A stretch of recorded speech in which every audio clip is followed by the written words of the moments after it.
नहमदुहु व नुसल्ली अला रसूलिहिल करीम अम्मा बाद फ़अऊज़ु बिल्लाहि मिनश शैतानिर रजीम बिस्मिल्लाहिर रहमानिर रहीम रब्बि इश्रह ली सदरी व यस्सिर ली अमरी वहलुल उक़दतम मिन लिसानी यफ़क़हू क़ौली।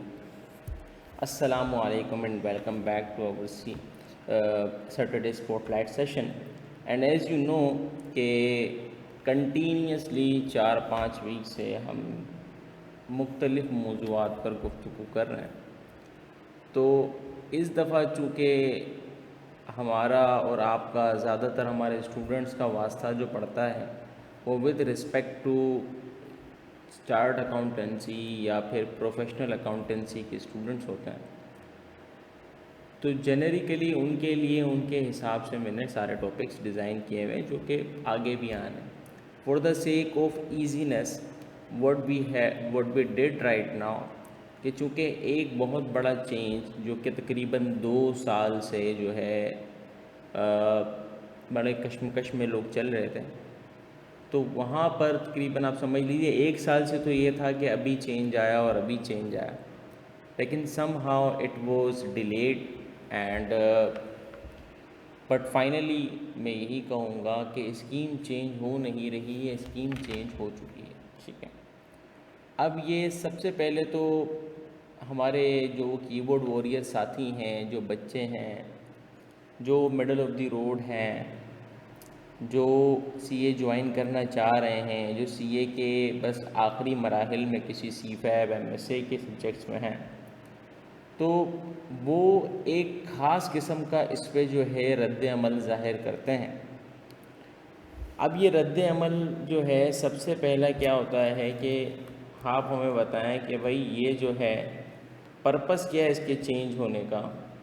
ठीक है, क्यों ये पर्पस जो है, ये जो भी है बेसिकली ये इनकंसिस्टेंसी है, क्योंकि हम अपने जहन को तैयार कर लेते हैं कि हम सर्टन डायरेक्शन में जाएंगे और पता चलता है कि स्कीम चेंज हो जाती है, तो फिर हमारे लिए कुछ और मसाइल खड़े हो जाते हैं। दूसरी चीज़ आ जाती है इसके अंदर कि वो लोग जो ख़ास करके जिनसे पास नहीं हुआ, या वो लोग जो कोई और बॉडी से मुंसलिक हैं और ये गुमान रखते हैं कि शायद आईकेप के एग्ज़ाम बनाए ही मुश्किल जाते हैं। जहाँ तक मैं सुनता हूँ कि लोग कहते हैं कि इसमें कोटा होता है, पासिंग के लिए सर्टन कोटा फिक्स है एंड सो ऑन ब्ला ब्ला ब्ला। ठीक है, तो वो इस तरीके के भी कमेंट्स पास करते हैं कि ये एक ट्रिक है पेपर को डिफ़िकल्ट या एग्ज़ाम को डिफ़िकल्ट बनाने की, ताकि हमेशा कंपटीशन क्या रहे, हाई रहे। ठीक है, ये मुख्तलिफ मैं बता रहा हूँ आपको रद्द अमल है। मैं ये नहीं कह रहा कि ए कहता है या बी कहता है या सी कहता है, मैं कह रहा हूँ ये जेनेरिक रद्द अमल है जो मुझे देखने को मिलता है। कुछ ऐसे भी हैं जो कहते हैं ठीक है इट्स गुड, क्योंकि पाकिस्तान में चलो कोई तो बॉडी है सोचती है कि सिलेबस अपडेट रहना चाहिए, तो ये भी चीज़ है। तो मुख्तलिफ़ किस्म के मौज़ूआत पर रद्द अमल मिलता है। सलाम। अब यहाँ पर हम बढ़ते हैं कि हम इन 1 बाय 1 जो भी चीज़ें हैं इसको डिस्कस करते हैं। सबसे पहले हम बात कर लेते हैं हमारा कि पर्पस क्या है चेंज करने का स्कीम का। हम चलते हैं इस बात के ऊपर कि देखो स्कीम चेंज करने के पर्पस से कबल आपको समझना पड़ेगा कि ये जो आईकेप जो लोग प्रोड्यूस कर रहा है, जिसको जनरली मार्केट में ACA का टाइटल मिलता है, ठीक है, ये कौन लोग बनाना चाह रहा है, क्या ये कौन है बेसिकली, ये कौन सी मखलूक है कि जिसको हर कोई पैसे देने को तैयार है, ये कौन सी मखलूक है जिसके पास ग्लोबल पासपोर्ट आ जाता है, ये कौन सी मखलूक, ये कौन से ऐसा मतलब कि अमृत पिला रहे हैं इसको, या कौन सी ऐसी घुट्टी पिला रहे हैं इसको कि वो बंदा मार्केट में जाता है और वो सेलेबल बन जाता है। तो देखो आईकेप का from the commencement till to date एक मकसद हमेशा रहा है, और जो आईफेक का भी मकसद है, आईकेप भी आईफेक का मेंबर है, इंटरनेशनल फेडरेशन है अकाउंट्स। तो वो जो है आईफेक जो है, जो उसका मकसद है, इसी तरीके से आईकेप का मकसद है। आईफेक चाहता है जो उसकी मेंबर फर्म हो वो प्रेस्टीजियस हो, कंप्लायंट हो, अप टू डेट हो, वो सारे जितने भी इंटरनेशनल जो है रिपोर्टिंग के स्टैंडर्ड हैं, ऑडिटिंग के स्टैंडर्ड हैं, आपके गवर्नेंस के स्टैंडर्ड्स हैं, इवन दो आपको टैक्सेशन के भी स्टैंडर्ड्स आ रहे हैं। आपको पता होगा एडीआईटी के बारे में, शायद आपको पता हो कि इंटरनेशनल टैक्सेशन और ट्रांसफ़र प्राइसिंग के ऊपर बड़ा काम हो रहा है, बाकायदा इसकी क्वालिफिकेशन बन गई है और सारी चीज़ें। तो द थिंग इज़ कि इसी तरीके से CIA का आपने नाम सुना होगा। ये CIA एजेंसी वाली CIA नहीं भाई, सर्टिफाइड इन इंटरनल ऑडिटिंग। इसी तरीके से FRM है और भी बहुत सारी ऐसी क्वालिफिकेशन है, जो तकरीब सारे ही जो हैं आईफेक के मेंबर हैं। अच्छा जी, अब आ जाते हैं हम कि जो ये मेंबर्स हैं क्यों बनाना चाहते हैं, ताकि जो उससे एसोसिएटेड लोग हैं वो रहें update with respect to what technology, ठीक है, new changes in business practices, ठीक है। इसी तरीके से आप यूँ समझ लीजिए कि मोस्ट ऑफ द टाइम तो यही होता है, लेकिन आप यूँ समझ लीजिए कि ग्लोबल मोबिलिटी ईजीनेस हमेशा रहे इनकी, यानी ये ना रहे कि जो आईफेक का मेंबर है, जो आईफेक की मेंबर बॉडी है, उसके जो मेंबर्स हैं उसमें आप ये कह रहे हो कि यार ये बेटर ये वर्स्ट हो। ठीक है, चंद एक एरिया प्लस माइनस होते हैं, लेकिन ओवरऑल कोई ये ना कहे यार ये बंदा जो है यार इसमें वो वाली बात नहीं है जो आजकल हमारे यहाँ पर ख़ास करके यूनिवर्सिटीज़ में होता है। आप देखें ना यूनिवर्सिटीज़ में ऐसे ही होता है ना, हालांकि है HEC के अंडर सारे, HEC के लॉज अप्लाई होते हैं उस पर, लेकिन क्या होता है वहाँ पर भी मोल भाव भेदभाव होता है। जबकि हमारे यहाँ पर आप देखें ऐसा कुछ नहीं होता। हाँ, सर्टन फील्ड्स की रिक्वायरमेंट्स हो सकती हैं ऊपर नीचे कि भाई किसी बंदे को IFRS 9 की इम्प्लीमेंटेशन आती है, किसी बंदे को IFRS 17 की इम्प्लीमेंटेशन आती है, तो हर बंदा उसको नहीं करा रहा होता, वो जिसको आती है उसकी डिमांड होती है। तो मुख्तलिफ चीज़ें इसके अंदर। तो चूँकि मैंने मकसद इसीलिए बता दिया कि आईकेप चाहता है कि वो जो मेंबर उसके प्रोड्यूस हो रहे हैं वो अप टू दी मार्केट रहें, ठीक है। आईकेप ने कब कब पॉलिसी चेंज की, देखिए पुरानी पॉलिसीज़ तो कितनी चेंज होती रही, जिसके अंदर लैब्स वाली स्कीम फलानी वाली, लेकिन वो आम तौर पर मॉड्यूलर चेंजेस आए। मॉड्यूलर चेंजेस क्या होते हैं कि आपका स्ट्रक्चर वही है, यानी A group, B group, ABCD module, और बाकी 19-20 करते रहे जो आज भी है, जैसे 2 स्टेज एग्ज़ाम्स वगैरह में कभी चेंजेस नहीं आए इतने ज़्यादा। लेकिन इस दफ़ा चेंजेस में काफ़ी, ये तकरीबन मैं कहूँगा इस दफ़ा नहीं, पिछली जो 3 स्कीम गई, जैसे कि आपकी स्कीम 2013 वाली जो कि 14 में स्कीम आ गई थी आपकी, फिर आपकी स्कीम आ गई 2021 वाली, फिर आ गई आपकी स्कीम 2025 वाली जो अभी आई है। अगर आप इसमें देखें तो स्कीम 2014 में सबसे पहले मॉड्यूलर सिस्टम को ख़त्म कर दिया, पहली चीज़। स्टेज वाइज एग्ज़ाम लेके आ गए, ठीक है। दूसरी चीज़ लेके आ गए, प्लस इन्होंने उसी स्कीम में रहते हुए 2-3 चीज़ें और की कि इन्होंने जो ग्रेजुएट्स हैं, ठीक है, उनके लिए स्पेशल रास्ता बनाया जिसको आम तौर पर SDAI या RDAI इदारे के नाम से ही कहते हैं। यानी कुछ को SDAI कह दिया तो वो लोग बैचलर सर्टन क्वालिफिकेशन करके आते थे, वो डायरेक्टली इन हो जाते थे और आर्टिकलशिप शुरू कर सकते थे। हालांकि ऐसे बहुत कम लोगों ने ऑप्ट किया है, मैं बताऊँ, ऐसे बहुत कम लोगों ने ऑप्ट किया है। अच्छा, उन बहुत कम लोगों में से चंद एक ही है, मैं कहूँगा शायद मेरी नाकिस नॉलेज के मुताबिक शायद 7-8 लोग होंगे जिन्होंने इसमें से क्वालिफाई किया है। मेरी नाकिस नॉलेज है, मैं ये नहीं कहता कि ऐसा ही होगा, मेरी नाकिस नॉलेज के मुताबिक। 2000 में आईकेप आया, 2021 में, तो उसने और कुछ न्यूमेरिकल चेंजेस किए कि चूँकि जब ग्रेड आईकेप ने मॉड्यूलर सिस्टम को ख़त्म करने के बाद स्टेज सिस्टम बनाया था, तो इस स्टेज में 9 पेपर दिए हुए थे उस ज़माने में, तो बंदा कोई भी पेपर कभी भी ऑप्ट कर सकता था। मिसाल के तौर पर एक बंदा है, वो रिपोर्टिंग का पेपर है FAR 1 और एक है FAR 2, और उस ज़माने में एक सब्जेक्ट होता था इंट्रोडक्शन टू अकाउंटिंग, उधर ही होता था वो सेकंड में। अब एक बंदा है वो ये भी ऑप्ट कर सकता है, ये भी कर सकता है, ये भी कर सकता है। अब एक बंदा है वो FAR 2 भी डायरेक्ट ऑप्ट कर सकता है।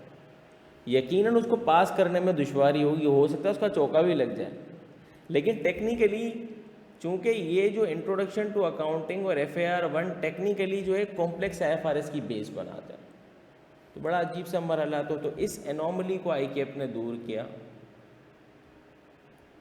और इंट्रोडक्शन टू अकाउंटिंग को ख़त्म कर दिया, FAR 1 FAR 2 रखा और इन दोनों को डिपेंडेंसी पे रख दिया। इसी तरीके से एक सब्जेक्ट है CMA और MFA, मैनेजरियल फाइनेंशियल एनालिसिस, एक नया सब्जेक्ट इंट्रोड्यूस किया और उसको इस पर डिपेंडेंट कर दिया, एंड सो ऑन। ठीक है, ये छोटे छोटे मराहिल चेंज किए। अब हम बात कर लेते हैं कि इस स्कीम में ICAP ने किया क्या है। ठीक है, तो सबसे पहले हम स्कीम के स्ट्रक्चर की बात कर लेते हैं, इसके फ़वाइद और नुकसान की बात कर लेते हैं, और ICAP ने किन किन चीज़ों को मद्देनज़र रखा है। ठीक है, अब देखें, सबसे पहली तो बात कर लेते हैं हम कि क्या क्या चीज़ें हैं। तो मैं ज़रा सा इसको बड़ा कर दूँ, मुझे फ़ील हो रहा है कि छोटा है, तो आप लोगों के लिए थोड़ी सी आसानी हो जाए। ठीक है, सबसे पहले बात कर लेते हैं ICAP ने एंट्री राउट को, जो कि 2021 में रखा था, सिमिलर रखा, कोई चेंजेस नहीं किए, क्योंकि आपको पता होगा कि एंट्री राउट आपके पास जो बनते हैं वही बनते हैं। 12वीं के बाद आना है, 12वीं या A लेवल्स, 14 BCom के बाद आना है आपको, 16 ईयर्स के बाद आना है आपको। 16 ईयर्स में फिर बन जाता है कि ये नॉर्मल है, ठीक है, SDAI है या RDAI है। ठीक है, उसके हिसाब से ICAP ने 3 वो बना दी, और उनको एग्जेम्पशन का क्राइटेरिया है, ये तीनों में एग्जेम्पशन का क्राइटेरिया है। ठीक है, अब सवाल ये होता है वो शुरू कहाँ से करेगा, ऐसे ही है। अब हम बात कर लेते हैं कि हमारे पास टेक्निकली CA शुरू कहाँ से होता है। देखिए, अगर टेक्निकली बात की जाए ना, तो CA शुरू होता है PRC से। 2014 में ये AFC था, 2021 में ये PRC हुआ, उसमें इसमें 5 सब्जेक्ट्स थे। तो इन 5 सब्जेक्ट को ICAP ने न्यू स्कीम में कर दिया 3। न्यू स्कीम में कितना कर दिया? 3। क्यों? मर्ज कर दिए और कुछ नहीं किया है। ठीक है, इसके अंदर 5 सब्जेक्ट होते थे, तो आपके पास एक IT भी होता था, एक आपके पास अकाउंटिंग होता था, एक QM होता था, एक इंग्लिश होता था, ठीक है, एक आपके पास इकोनॉमिक्स होता था। अब ICAP ने जो ये 3 सब्जेक्ट लेके आया, उसके अंदर आपके पास क्या क्या आ जाते हैं। एक तो है अकाउंटिंग। सर क्या ये चेंज होगा? नहीं भाई, सर ये अकाउंटिंग कौन सी वाली अकाउंटिंग है? मैं जब पढ़ाता था अकाउंटिंग, मैं हमेशा बच्चों को एक बात बोलता हूँ, भाईजान आपको अकाउंटिंग सीखनी है? वो बोलते थे यस। मैं कहता था, जब O लेवल्स A लेवल्स वालों को, मैं कहता था एक बुक है business accounting by Frank would, अच्छी बुक है, इससे पढ़ना शुरू कर दो, और फिर जो है आप ये जो O लेवल्स A लेवल्स के पेपर हैं ICAP के, बहुत कदीम ज़माने के पास पेपर है, सॉल्व कर लो, यू कैन डू दैट। ठीक है, नंबर, ये वही अकाउंटिंग है, जनरल अकाउंटिंग है, एरर कैसे होता है, रिटर्न कैसे होता है, फलाना है, धमाका है, यही सारी चीज़ें। अब आ जाते हैं हम सेकंड पॉइंट की तरफ। बेटा, सेकंड पॉइंट हमारा जो सब्जेक्ट था वो है QM। सर क्या ये चेंज होगा? देखो, QM के अंदर चेंजेस होते रहते हैं। QM में एक ज़माने में 10 चैप्टर मैथ्स में होते थे, 10-12 चैप्टर, आप उसको चैप्टर कहते हैं, आप उसको यूँ समझे 10 टॉपिक होते थे मैथ्स में। ठीक है, 10 टॉपिक मैथ्स में होते थे, और जो स्टेट्स होती थी वो अच्छी खासी होती थी। फिर पिछले जब 2021 की स्कीम आई तो उसको रिड्यूस कर दिया, फिर 2025 के अंदर फिर ये थोड़े बहुत माइन्यूट से चेंजेस किए हैं। ठीक है, और एक इन्होंने बिजनेस एंड इकोनॉमिक इंसाइट, पहले जो आपके पास बिजनेस राइटिंग और वो था, इसके अलावा आपके पास सल्लल्लाहु अलैहि वसल्लम जो है इकोनॉमिक्स था और IT भी था। आप समझ लो उसकी कोर टॉपिक उठा के उसको मर्ज करके यहाँ कर दिया। जो बच्चों ने PRC पहले दिया है या अभी देना चाहते हैं, सिमिलर उनका रहेगा, कोई ऐसी चीज़ नहीं रहेगी। और ICAP ने ये भी कहा कि भाईजान आपको इसको पास करना है मैक्सिमम 15 मंथ में। कितने में? मैक्सिमम 15 मंथ में, 15 मंथ से कम, 15 मंथ से ज़्यादा नहीं हो सकता, ठीक है। इनकी फर्स्ट अटेम्प्ट से 15 मंथ में। तो अगर आप फर्स्ट अटेम्प्ट जब भी करते हैं, आप मान लेते हैं 2 महीने बाद अटेम्प्ट होती है, तो 2 महीने और 15 मंथ, ये 17 मंथ बच जाएंगे। तो आप टेक्निकली 15 मंथ ही पकड़ लें, क्योंकि 15 मंथ बहुत होते हैं। पेपर कितने हैं, बीकॉम के से ज़्यादा होते हैं एक साल में। तो टेक्निकली अगर कोई बच्चा सीए करने के लिए आ रहा है और वो अपने सर पे जो है वो कहते हैं कफन बांध के निकल गया है, उसके लिए पीनट्स हैं यार। आप किसी भी फील्ड से आ जाओ, चलो ए लेवल्स वाले के पीनट्स हैं। इंटर में आपने कुछ चीज़ें पढ़ी हुई हैं, you just have to manoeuvre a little harder कर लेंगे आप। सर मैं तो प्री मेडिकल का हूँ। अबे जितना तुम लोग रटते हो ना, अगर उसका थोड़ा सा मगज यहाँ लगा दोगे हो जाएगा। इंजीनियरिंग का हो, क्यूएम उसके लिए हलवा हो जाएगा, 2 में मेहनत करनी पड़ेगी। तो द थिंग इज के आपको बहुत ज़्यादा कोई एफर्ट नहीं करनी पड़ेगी। By the way the word PRC is pre requisite competency, यानी आईकेप ये कह रहा नहीं है कि ये एग्जाम है। आईकेप कहता है भाईजान ये एग्जाम में जाने के लिए आपकी प्री रिक्विजिट है, आपको इतना तो आना चाहिए, ठीक है। इसके बाद आ जाता है आपके पास कैफ। कैफ में मैं 2014 की बात कर लेता हूँ। तो 2014 में इसमें 9 पेपर होते थे, इधर 4 पेपर होते थे। तो अल्टीमेटली 9 और 4 13, भाई मानते हो। इसके बाद नया सिनेरियो आया तो 8 और 5 13, 13 का फिगर मेंटेन ही आएगा। इस बार चूँकि सब्जेक्ट मर्ज हुए तो इन्होंने 8 और 3 11 पेपर हो गए टोटल। लेकिन बहरहाल बराबर ही रहेगा, क्योंकि पीआरसी में भी अपना जब एएफसी में थे तो शुरुआत की, जब बिल्कुल एएफसी शुरू किया था तब तो 6 महीने की थी, लेकिन बाद में क्वार्टरली हो गई थी। तो वही हो गई बात, पीआरसी में भी सिमिलर और this PRC is also similar. तो आपका टाइम यहाँ बच जाएगा। अब आ जाते हैं हम 9 थे, 9 के बाद ये 8 हुए, 8 के बाद अब भी ये 8 है, but there is a difference, ठीक है। इस डिफरेंस को समझने के लिए हम शुरू करते हैं यहाँ कि डिफरेंस किया है क्या। अच्छा ये बाकी जो 60%, 80%, 50%, इसको आप देख लीजिए। बस सिंपल उसूल याद रख लीजिए। पीआरसी के लिए आपके पास जो है 60% होना चाहिए इन इंटर एंड 50% इन 14 ईयर्स, अगर मैं गलत नहीं हूँ यही है। क्योंकि इधर है ना, हम भूल जाते हैं। पासिंग 60%, मिनिमम डिसिप्लिन फलाना धमाका, मिनिमम 45%, बल्कि यानी कि जो सेकंड डिवीजन होगा वो भी पास हो जाएगा। मिनिमम 45 से नीचे तो फेल है, बीकॉम बीए बीएससी सब में। तो इसका मतलब बीकॉम शिकॉम अगर किसी ने किया हुआ और वो पास आउट है, बस उसको QAT नहीं देना पड़ेगा, डायरेक्ट पीआरसी में आएगा। लेकिन इंटरमीडिएट में अगर किसी की 60% से नीचे है तो वो QAT एग्जाम देगा, यानी वो कहेगा भाई तू प्री रिक्विजिट देने के लिए भी तुझे एक प्री रिक्विजिट देना पड़ेगा। आसान लफ्ज़ों में, ठीक है। हम बढ़ते हैं यहाँ पर, हम हमारे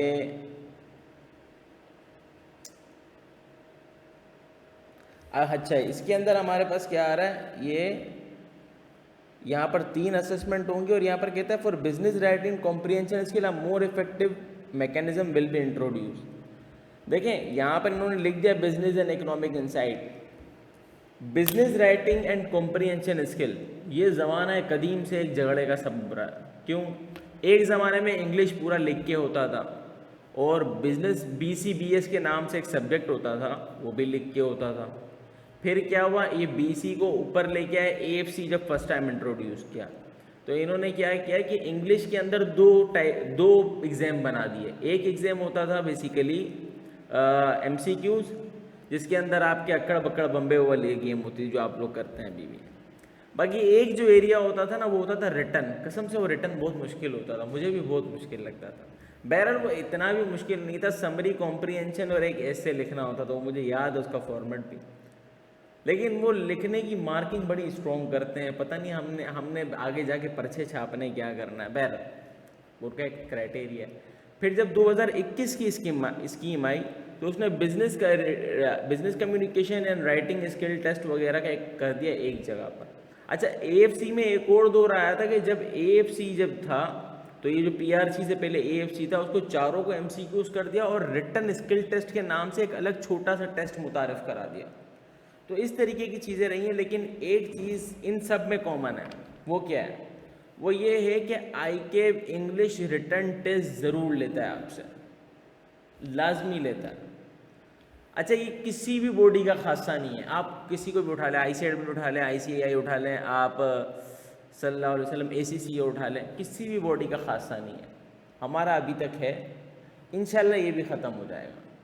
क्यों ख़त्म हो जाएगा? देखें, आप बाकी पेपर दे रहे हैं तो उसके अंदर भी तो लिख ही रहे हैं ना, उससे भी जजमेंट हो जाती है।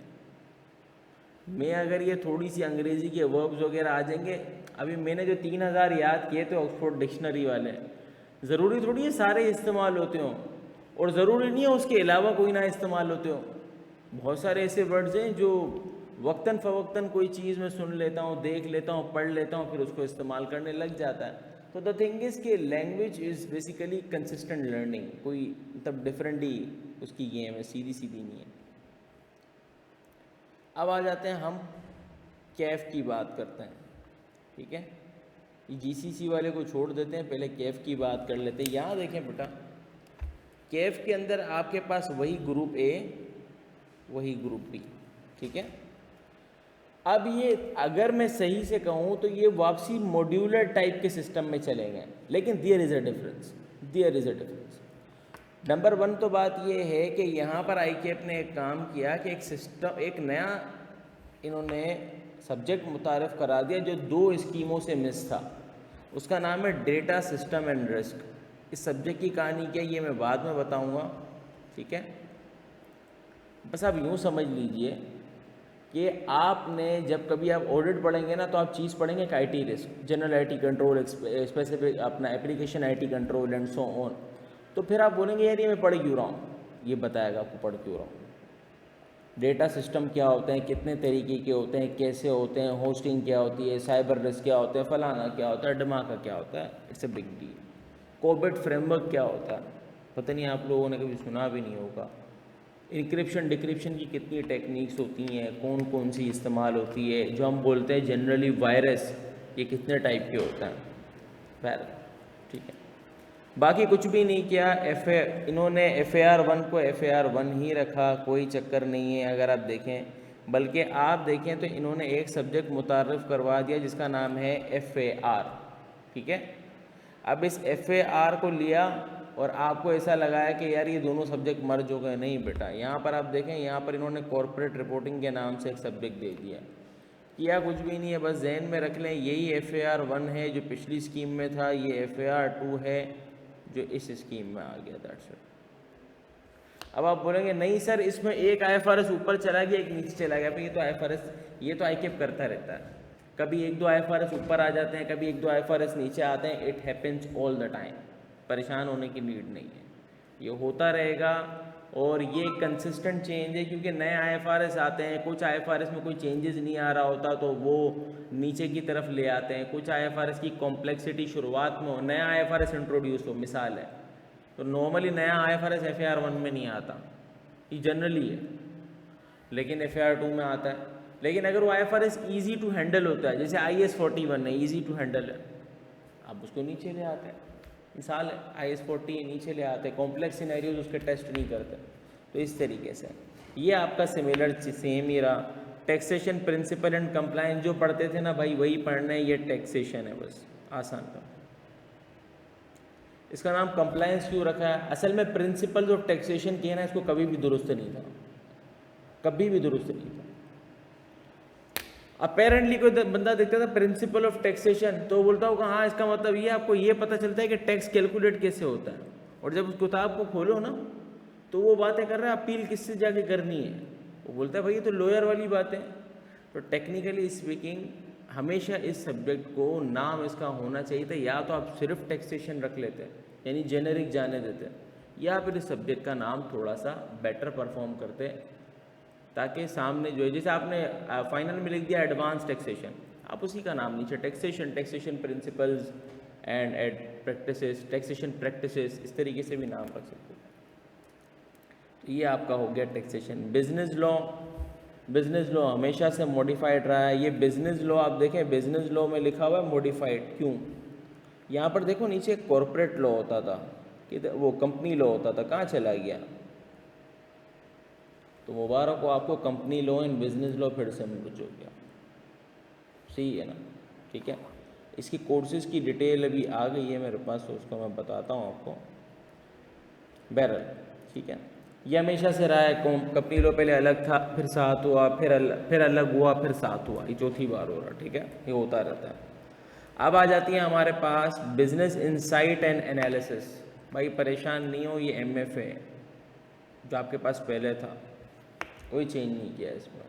मैंने खुद देखा, मैं खुद पिछले अटैम्प्ट में तो मैं पढ़ा भी रहा था। MFA में कोई 19-20 कोई छोटे मोटे चेंजेस किए हों, बहुत बड़े कोई मेजर चेंजेस नहीं हैं। ऑडिट एंड एश्योरेंस सिमिलर है जो पहले आप पढ़ते थे। ये नाम जो कर दिया इन्होंने मैक, पूरा मैं इसके मैंने चीज़ों को एनालाइज किया, then I come to this conclusion, except of some nominal small changes there is no change. ये CMA ही है। सब्जेक्ट का नाम ये क्यों रखा, इस पर गुफ्तगू करेंगे। ठीक है, तो मैंने डेटा और CMA जो सब्जेक्ट का नाम रखा है, इस पर गुफ्तगू करेंगे। ठीक है, यहाँ तो हो गई आपकी बातें। अब ये ICAP ने बात की, ICAP ने स्कीम तो दे दी। यहाँ पर 2-3 बातें आती हैं। नंबर 1, क्या जो ICAP ने पहले 14-16 वालों को जो एग्जेम्पशन दी हुई थी, क्या वो अवेलेबल हैं? यस। क्या पहले जो ICAP ने हम लोग जो प्रीवियस लोग पढ़ रहे थे, ये जो नए सब्जेक्ट ICAP ने इंट्रोड्यूस किए हैं उसके लिए ट्रांजिशन किया है? तो हमेशा याद रखिएगा, जब कभी भी ICAP की पॉलिसी आएगी उसमें ट्रांजिशन पॉलिसी ज़रूर आएगी, लाजिम आएगी। क्यों आएगी? क्योंकि अभी देखें ना, 2 कंपनी लॉ और बिजनेस लॉ और कॉर्पोरेट कंपनी लॉ मर्ज कर दिया है। अगर एक बच्चा है उसने बिजनेस लॉ वहाँ पास किया हुआ है, वो क्या करेगा? वो वापसी बिजनेस लॉ कंपनी लॉ दे? सवाल है ना। या एक बच्चा है जिसने सिर्फ कंपनी लॉ, मिसाल ऐसा होता नहीं है लेकिन मान लेते कंपनी लॉ पास किया हुआ, वो क्या करेगा? तो देयर आर थिंग्स। ठीक है, अब एक चीज़ को और मैं आपको बताना चाहूँगा। आप लोग पढ़ते हैं, पता नहीं पढ़ते हैं उस तरीके से, मैं आपको दिखा देता हूँ एक चीज़। यहाँ पर बात करता है कि candidate will have the option to और टेक RAET क्लासेस। याद रखिएगा, ICAP ने हमेशा रिकमेंड किया है कि आप RAET से क्लासेस लें। हमेशा ICAP कहता है कि आप RAET से क्लासेस लेंगे तो आपका एक फ़ायदा होगा। लोग कहते हैं क्या? उसका पासिंग जो है वो बढ़ जाएगी, पास होने के चांसेस, जो प्रोबेबिलिटी ऑफ पासिंग है वो बढ़ जाएगी। बट ICAP यहाँ पर PRC में कहता है थोड़ी मर्ज़ी है भाईजान, लेना है ले लो, या फिर आप जो है ख़ुद से उसको पढ़ लो, टेंशन नहीं। ठीक है, और वैसे मैं आपको ज़ाती तौर पर बात बताऊं, जो बच्चे मैथ्स में, इंग्लिश में और बेसिक इन्फरिंग नॉलेज में, ख़ास करके मैं A लेवल्स वालों को मार्क कर रहा हूँ, वो इजीली पढ़ लेते हैं, इजीली पास आउट कर लेते हैं। मैंने इंटर वालों को भी देखा है, वो खुद ही से AFC मार देते हैं, PRC मार देते हैं। बट द थिंग इज़, ये चंद एक बच्चे हैं, क्योंकि जिस दिन आप लोग तो अभी इंटर वाला बच्चा तो जब आता है ना CA में, ये बोलता है मैं तो आखिरी दिन ही लोटा लेके समंदर भरना निकलूँगा बस। वो समझता है यार ये बाकी जैसे पास होते थे ऐसे ही हो जाते हैं, और ये पास ना हो तो अच्छा, और पास हो ना हो ना तो मेरी नज़र में ज़्यादा अच्छा है। क्यों? पास हो जाता है ना, फिर तो वो भाई आसमानों पे उड़ा होता है, फिर वो कैफ को भी वैसे ही करने की कोशिश करता है, और फिर वो 3-4 नाकाम कोशिशों के बाद CA छोड़ देता है और ये कहता है कि ये सब्जेक्ट में कोटा है, मुश्किल है, फलाना। I totally recommend go for RAET, always go for RAET. It's not about us, it's about you. Go for any, जो आपके नज़दीक है, जिससे आपका दिल लगता है, जिससे तो आपको चस आती है, आप वो लेकिन ले ज़रूर। इन थोड़े पुस्तकों को कभी भी ना देखें। ठीक है, ये याद रखिएगा बात को। अब सिमिलरली इसमें क्या कहता है कि ICAP कहता है are encourage to register with an RAET, encourage कर रहा है, यानी कि यहाँ पर भी ICAP ने लाजिम नहीं किया है, इनकरेज कर रहा है, पुश कर रहा है, करो यार तुम्हारी मेहरबानी, लाजिम नहीं किया। आप अगर ICMA को देखें ना, ICMA लाजिम करता है, वो कहता है आपने मेरे पास से क्लासें लेनी है। ICMA कहता है मुझे पैसे देने हैं, क्लासें लो नहीं लो, हाजिरी वाजिरी का चक्कर नहीं है, लेकिन ट्यूशन फीस देनी है। उनका तो अपना ही सिस्टम है ना पूरा पढ़ाने का। तो दीज आर द थिंग्स।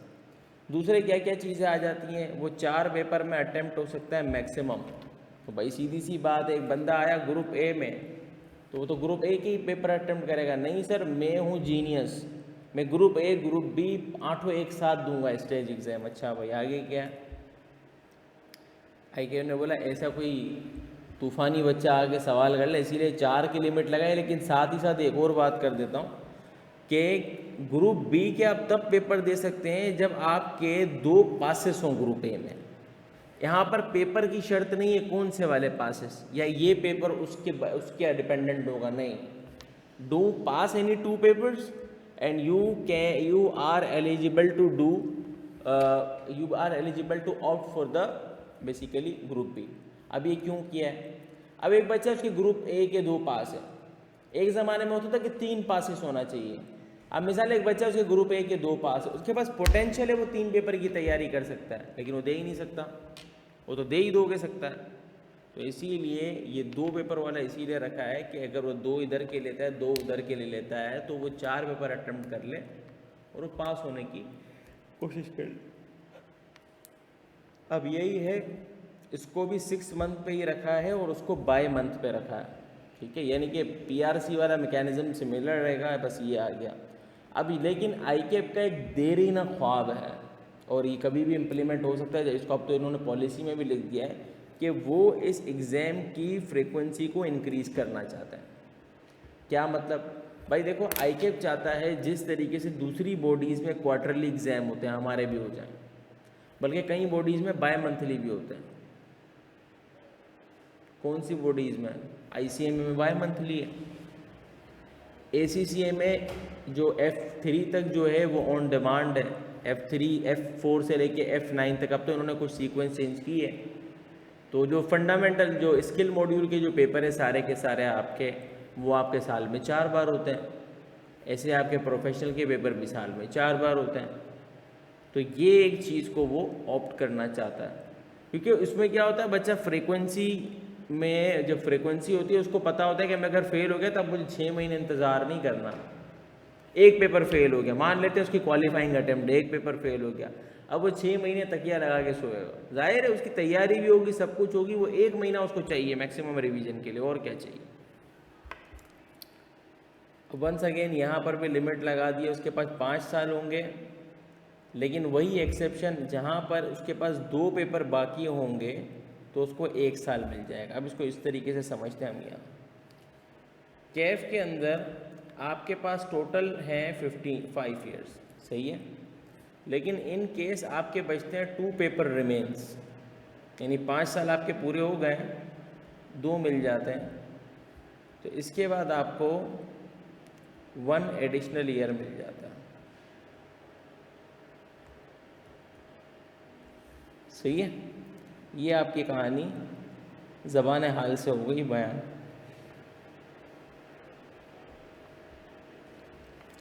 बाकी ये सब समझने की किसी को ख़ास ज़रूरत नहीं है, बस इतना बता दूंगा IKF ने 16 ईयर्स वालों के लिए, सिर्फ 16 ईयर्स वालों के लिए, देखें ना, ये 16 ईयर्स और अबव की बात होगी। देखो 16 ईयर्स से अबव वाला कभी भी CA में आता नहीं है नॉर्मली।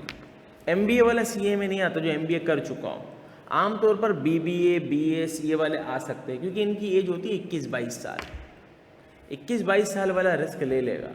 इससे ऊपर वाला जो होता है ना, वो एक सर्टन उसमें चला जाता है, लेकिन लोग रिस्क लेते हैं। तो याद रखिए, जब कभी भी IKF कहता है कि भाई मैं 16 ईयर्स वालों को एग्जामेशन दूंगा, तो 16 ईयर्स एंड अबव वालों को भी एग्जामेशन मिल जाएगी, ठीक है। तो इसमें वो पेपर टू पेपर होता है, कुछ क्राइटेरिया IKF का कि हम देखेंगे उसका पेपर हमारा पेपर मैच करता है नहीं करता है, एंड सो ये सारी चीज़ें।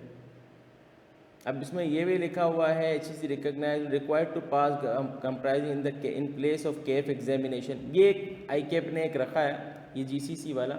आप यूँ समझ लीजिए कि एक ज़माने में IKF ने ये स्कीम निकाली थी कि एक सर्टन पेपर का सेट दे दो। ये कौन सी स्कीम है? सुने, एक बॉडी है उसका नाम है PIPFA। वो भी आईफेक की मेंबर है। उसने बोला जो बंदा आईकेप का मॉड्यूल डी क्वालिफाइड है या आईसीएमए का सर्टन लेवल क्वालिफाइड है वो एक कॉम्प्रीहेंसिव एग्ज़ाम दे दे।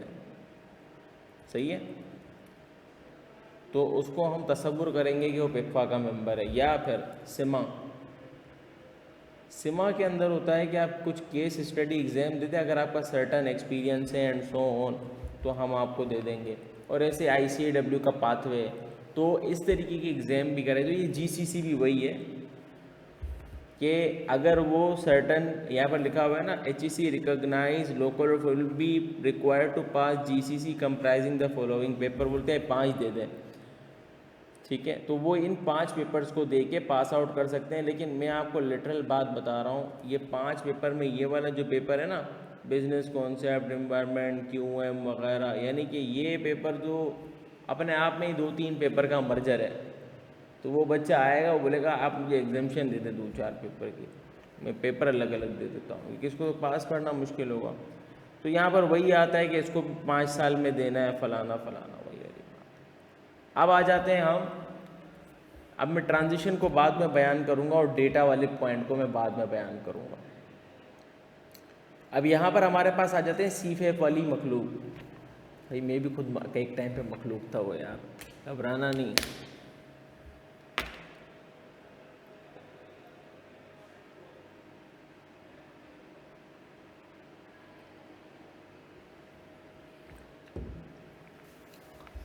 सीफेफ वाली मखलूक वालों के लिए कोई बहुत ज़्यादा विचारी अचारी गुफ्तगू नहीं है, सीधा साधा सिस्टम है। पहले भी 6 पेपर थे, आज भी 6 पेपर हैं। The key thing is that कि एक पेपर को एक नए पेपर से रिप्लेस कर दिया गया।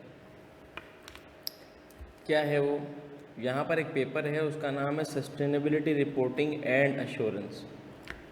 ये क्यों आया इसके बारे में बताऊंगा, लेकिन यहाँ से एक पेपर जो था आपका SPM, मैं नाम भूल गया उसका, अच्छा नाम है यार, स्ट्रेटजिक परफॉर्मेंस मैनेजमेंट, इस तरीके से ही था परफॉर्मेंस मैनेजमेंट का। बहरहाल को जो किसी ज़माने में BMS था, business management and strategy and so on, उस पेपर के अंदर थोड़ी सी चीज़ें, मतलब कि वो पेपर थे वो आपस में एक दूसरे से वो चेंज होते थे, लेकिन ये पेपर बिल्कुल न्यू है, ऑल टुगेदर न्यू है। क्यों है, किस वजह से, इस पर भी गुफ्तगू करेंगे। अब इसमें भी ICAP ने यही बोला, भाई मर्जी है खुद से ले लो, क्लासें ले लो। वही आगे एटलीस्ट 2 पेपर। अच्छा इसके अंदर भी 2 पेपर है, ये मिनिमम का भी क्लोज होता है। मैं अगर आपको यहाँ दिखा सकूँ, यहाँ पर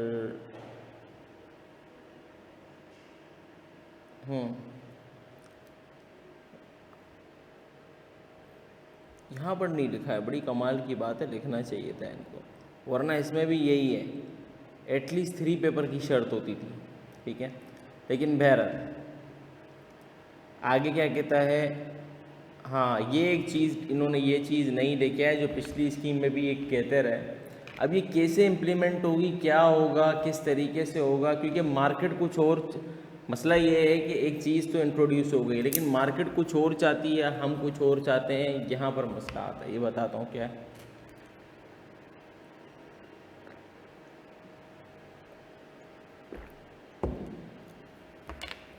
देखिए 2 चीज़ें थी। पहले क्या होता था कि आप आर्टिकलशिप में जाते थे, ये 2021 से नया ये होला आया है, आर्टिकलशिप में जाते थे। आर्टिकलशिप में जाने के बाद, बल्कि 2021 में भी नहीं था, ये अभी है, क्यों समझ।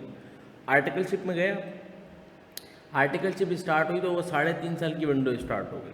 फिर एक साल का कूल डाउन पीरियड होता था, जो 2021 में 1 साल था और उससे पहले 1.5 साल था। तो 1.5 साल से कबल आप पेपर नहीं दे सकते, अब 1 साल से कबल आप पेपर नहीं दे सकते। 1 साल भी ठीक था। मैं उस ज़माने से कहता हूँ 3 साल के आर्टिकल तो बस, से ज़्यादा नहीं होनी चाहिए। लेकिन बहरहाल वो जो है आपका प्रीएम, अपना क्या नाम है, ट्रेनिंग के दरमियान में आप पेपर देने के बाद अगर पेपर पास नहीं होते तो फिर ट्रेनिंग के बाद बचे हुए पेपर देते हो। ये तो हमेशा का सिनेरियो था। अब एक नई बात आई है, ट्रेनिंग से कभी भी पेपर दे सकते हो। जो बच्चे जिनको नहीं मिलती है फर्म किसी भी सबब से,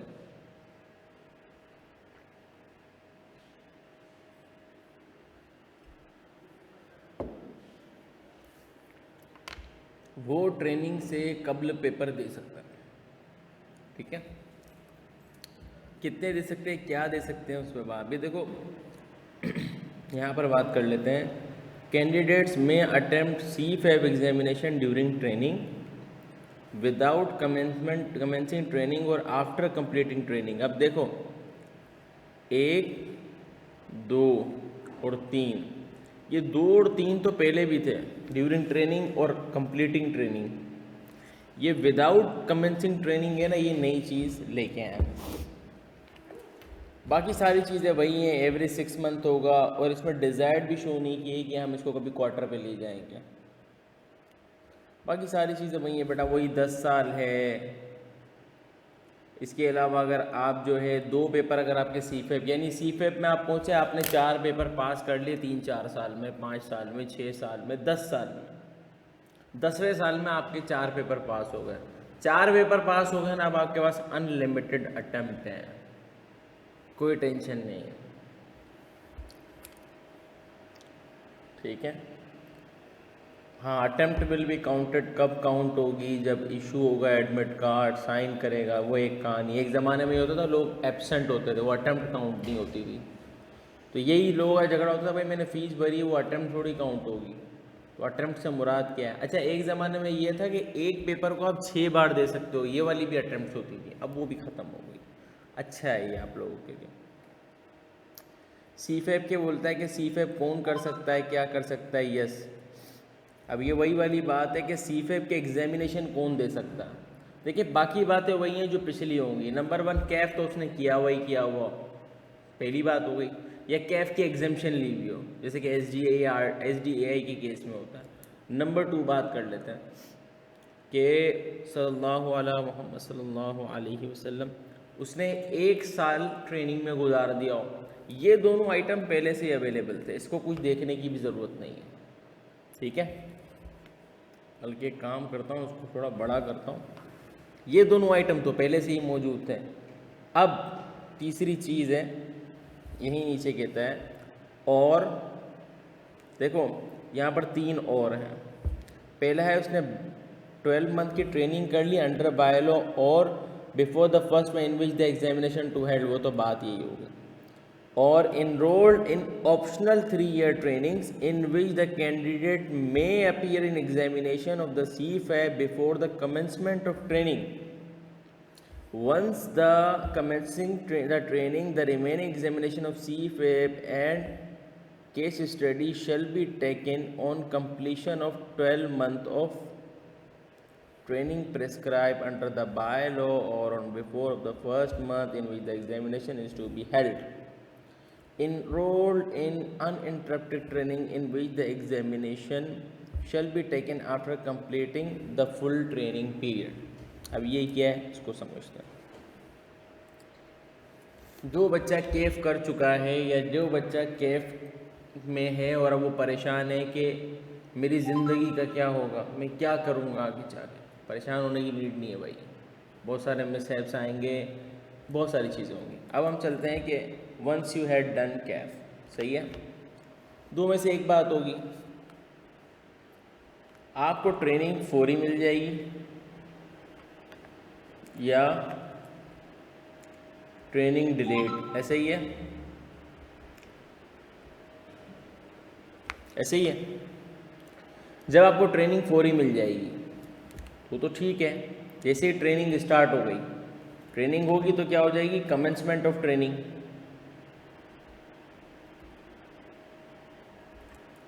और यहाँ पर गुजरेगा 1 ईयर, इन्होंने 12 मंथ लिखा है, मैं आसानी के लिए 1 ईयर लिख रहा हूँ। और देन फिर आप अपीयर होंगे CFAB के लिए, ऐसे ही है। यहाँ तक बात क्लियर है? सर ये तो नॉर्मल बात है, ठीक है।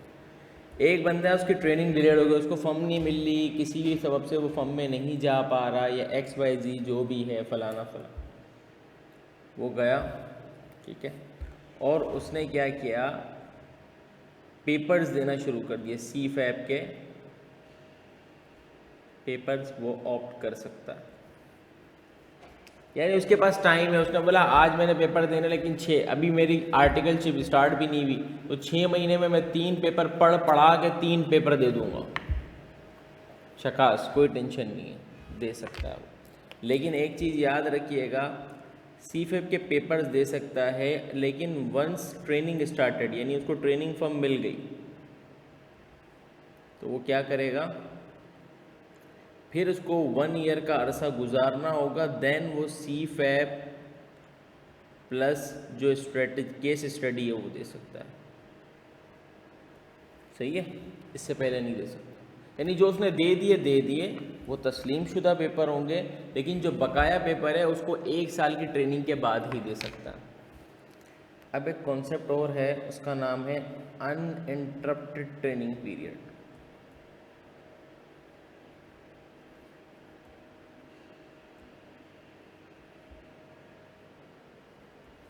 देखें, ज़माने कदीमी से ही आपके पास 3 ट्रेनिंग पीरियड हमेशा से थे। कितने थे? 3 थे। मैं आपको बता देता हूँ वैसे ही। एक तो नॉर्मल कैफ जो करके, नॉर्मल बंदा जो कैफ करके आता था उसको मिलता था 3.5 ईयर, ठीक है, ये उसका ट्रेनिंग पीरियड था।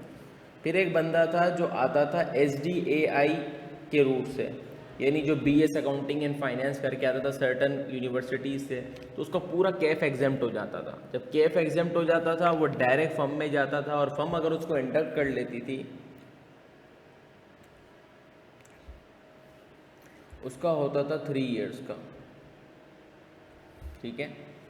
और इसी तरीके से अगर कोई बंदा जो है बीकॉम करके डायरेक्ट फर्म ज्वाइन कर लेता है, यानी 14 इयर्स की बेसिस पर डायरेक्ट ऑप्शन, यही ज़माना कदीमी से चल रही थी, बीकॉम एक्सेट्रा व्हाट्सएवर, तो उसको मिलती थी 4 इयर्स की। अच्छा, बाकी रूल सब बराबर होते थे, ये जहन में रखिए, बाकी रूल सब बराबर होते थे, 1.5 साल के बाद होगा, सब कुछ होगा, फलाना फलाना। अब यहाँ पर ये अनइंटरप्टेड ट्रेनिंग पीरियड क्या है? एक बंदा बोलता है यार मुझे एक बात बताओ, पेपर्स के लिए मैं जब टाइम निकालूंगा तो मेरी ट्रेनिंग डिस्टर्ब होगी, ट्रेनिंग के लिए जब मैं टाइम निकालूंगा तो मेरा पेपर डिस्टर्ब होगा। तो दोनों सूरत हाल के अंदर मैं कॉम्बो ये चाहता हूँ, पहले मैं अपने जहन को आज़ाद करके ट्रेनिंग कर लेता हूँ, फिर मैं पेपर दे दूंगा। तो उस सूरत हाल में इसकी ट्रेनिंग क्या हो जाएगी? रिड्यूस हो जाएगी। मैं पूरे आपको एग्जैक्ट बताऊँगा, टेंशन लेने की बात नहीं है, ठीक है। तो वो क्या करेगा, पहले पूरी ट्रेनिंग कंप्लीट करेगा, देन वो सीफैप प्लस केस स्टडी के लिए, अब तीनों की बात कर लेते हैं हम, हमारे जितने लोग। अब देखो यहाँ पर क्या होगा, वो बच्चे जिनको QCR फॉर्म मिल जाती है और जिसमें काम बहुत पड़ा हुआ है, सब कुछ है, तो ये वहाँ पर नेगोशिएट कर सकता है कि भाई मैं जो है ये अनइंटरप्टेड ट्रेनिंग में चले जाता हूँ, मैं एक साथ आर्टिकल चढ़ लूँगा, आराम सुकून से बाद में पेपर देता रहूँगा किसी जगह जॉब करके या व्हाट्सएवर, ठीक है। नंबर 1। एक बच्चा है जो कहता है मुझे अभी तक ट्रेनिंग मिली नहीं है, तो मैं एक काम करता हूँ भाई, मैं पेपर्स देना शुरू कर देता हूँ, और मान लेते हैं कि जब तक उसको ट्रेनिंग मिलती उसने कोई 4-5 पेपर सीफैप के निकाल दिए, ठीक है, यानी 6 महीने में उसने 3 पेपर निकाल दिया, फिर अगले 6 महीने आया तो जब तक उसका रिजल्ट आया तो उसके 3 पेपर और निकल गए थे, तो ये पॉसिबल है, ठीक है। अब हम चलते हैं केस स्टडी के बारे में, ज़्यादा मैं कोई बात नहीं करूँगा, बस याद रखिएगा केस स्टडी वाला जो एग्ज़ाम जो इन्होंने इंट्रोड्यूस करवाया है, ये बेसिकली कुछ एग्ज़ाम दुनिया में इस तरीके से होते हैं जिनको हमने बेसिकली अडाप्ट किया है उसको। हमारे पास जो ये MSA 1 और MSA 2 भी था ना बेटा, ये एडॉप्टेड पेपर था टेक्निकली। ये सिमिलर पेपर जो है ICAW में टेस्ट होता है, सिमिलर पेपर। बल्कि मैं आपको बताऊं, ICAP ने जब शुरू में एग्ज़ाम निकाला भी था ना, तो ICAP खुद रिकमेंड करता था कि ये वाली जो बुक्स आपने जाके पढ़नी है वो कौन सी बुक होती थी। एक का नाम था कॉर्पोरेट रिपोर्टिंग, CR हम उसको शॉर्ट फॉर्म में बोलते हैं, और दूसरे का नाम था SBM स्ट्रेटेजिक बिजनेस मैनेजमेंट। ये ICAW के पेपर हैं 2, ICAW के फाइनल के 3 पेपर है, CR, SBM और corporate law, CR corporate reporting, SBM और केस स्टडी। तो अब क्या कर दिया है कि अब जो है बेसिकली इनको ये चीज़ को ख़त्म कर दिया। अब ये जो आपका केस स्टडी का कॉन्सेप्ट होता है, वो कॉन्सेप्ट वही वाला होता है जो आपने जो स्टाइल ऑफ टेस्टिंग है वो है SBL वाला, या आप केस स्टडी सिमा में भी यही होती है कि आपको पहले प्रेसीन मटेरियल दे दिया जाता है एग्ज़ाम से कुछ दिन पहले, उसके अंदर सारा सिनेरियो लिखा हुआ होता है, एक कंपनी है यूँ करती है वैसे करती है फलां करती है, सारा सिनेरियो होता है। फिर जो एक्चुअल क्वेश्चंस और मज़ीद जो एनेक्जर्स होते हैं वो एग्ज़ाम में प्रोड्यूस होते हैं, फिर आप उन दोनों इन्फॉर्मेशन को वहाँ पर पढ़ा के जो रिक्वायरमेंट होती है इसको रिजॉल्व करते हो। That's it. तो ये है इसकी कहानी। अब इसमें भी वही है, ऑप्शंस आपको लेना चाहिए, ये है वो है फलाना है धमाका है, वही सारी चीज़ें, ठीक है। अब यहाँ पर वही लिखा हुआ है, model paper will be made available to candidates and tutor 1 year before the first examination. अब इसका फर्स्ट एग्जामिनेशन कब अपीयर होगा, क्या होगा, क्योंकि अगर ये 1 ईयर कहते हैं ना तो इनको आज ही देना पड़ेगा, ठीक है। क्योंकि जो बच्चे जिनका बचा ही केस स्टडी होगा तो उसके लिए तो 1 ईयर बचा ही नहीं है, इसका मतलब ये 1 ईयर वाला 1 ईयर की कहानी है नहीं, ये ज़्यादा टाइम लग जाएगा, क्योंकि ये अटैम्प्ट अगली अटैम्प्ट केस स्टडी है ही नहीं हाथ में, कहाँ से लोगे, तो 1 ईयर पहले तो उसको देना है, ठीक है। अब इसको देख लेंगे ये क्या है कि 1 ईयर बनता ही नहीं है ना। अभी देखिए ना, आज है अगस्त है, तो दिसंबर से पहले 1 ईयर कहाँ बनता है। और मिसाल कर लेते 15 दिन पहले स्कीम भी आई है, मिसाल कर लेते हैं, तो भी कुछ भी नहीं है, 5 महीने बनते हैं। बुक्स वगैरह ये इसी तरीके से होती हैं जैसे हम MS से 1 देते थे, और कोई ख़ास है नहीं। अब ये प्रैक्टिकल ट्रेनिंग रिक्वायरमेंट की बात मैं कर रहा था। देखो अभी हमारे पास ऑप्शन क्या है, वही मैं बात कर रहा था, 3, 3.5, 4 यही थे ऑप्शन। एग्जिस्टिंग ऑप्शन वो कहता है सेम ही रहेगा, कोई मसला नहीं है, एग्जिस्टिंग ऑप्शन वही रहेगा 3, 3.5, 4। आगे क्या बात करता है, आगे सुनो। ऑप्शन है 2.5 साल का कि वो अनइंटरप्टेड ट्रेनिंग कर ले। क्या कर ले, अनइंटरप्टेड, इसका मतलब है उसमें वेपर नहीं दोगे आप, ठीक है। और उसमें लीव्स भी रिड्यूस होंगी, क्योंकि आपको पता है ना एक लीव्स का पूरा स्केड्यूल है, ठीक है, वो पूरा फॉलो नहीं होता लेकिन है। आगे कहता है an option to start practical training with at least 4 paper of CPAP, ठीक है, और 2 years after passing CAF whichever come first. Training choosing this track will undergo a 3 year training programme will reduce leave. जाहिर सी बात है, अब उसको leaves की ज़रूरत क्या होगी, आपको लीव्स क्यों चाहिए होती है ट्रेनिंग के दौरान, पढ़ने के लिए। जब वो 4 पेपर पढ़ चुका होगा, 4 पेपर वो दे चुका, उसमें बोल रहे एटलीस्ट 4 पास, एटलीस्ट 4 पास। मैं कहता हूँ उसमें 6 दे दिए, 2 साल का अरसा लिखा है, 2 साल में, 1 मिनट ना मैं बताता हूँ, 2 साल में मैंने भी 6 पास कर लिए थे तकरीबन, इतना ही टाइम लगता है, 2-2.5 साल में 6 भी ईजी पीजी हो जाता है। वो भी हम ट्रेनिंग करके 2 साल में, वरना मेरे दोस्त ऐसे भी 2 साल में क्वालिफाई हुए, मैं थोड़ा निखट्टू था इस मामले में।